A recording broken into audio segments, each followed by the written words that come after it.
It is the landmark of our national patrimony and the living symbol of our pride.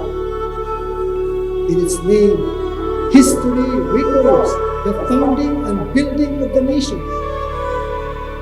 Its seal shall be till the end of time.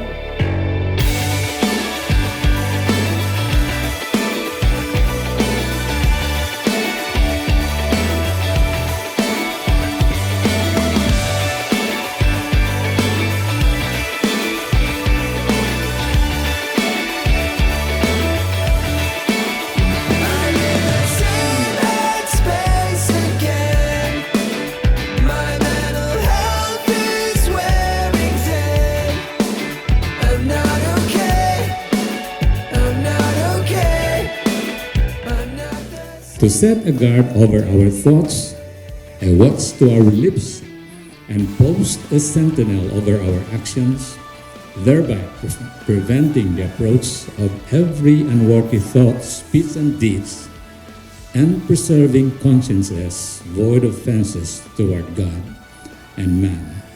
Simply, what we call in the Buddhist community, the 3 acts of goodness.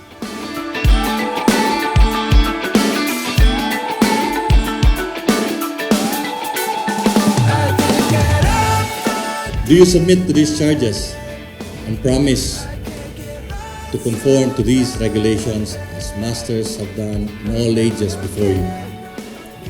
It teaches us to regulate our every action and to let our conduct be governed by the principles of morality and virtue.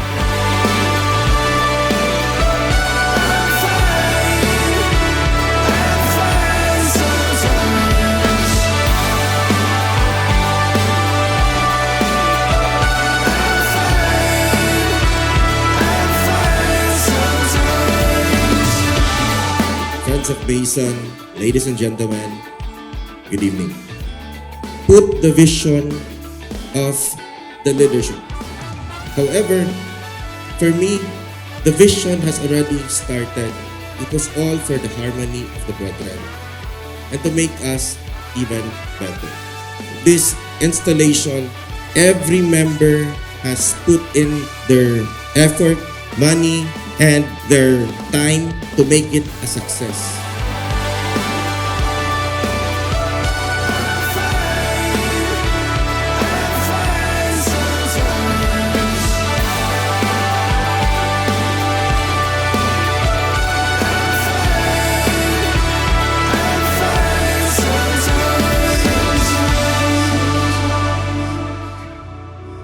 So imagine for all the efforts here tonight, it's because of every effort made by the brethren of Crescent Masonic Lodge 419. And I thank you, ladies and gentlemen.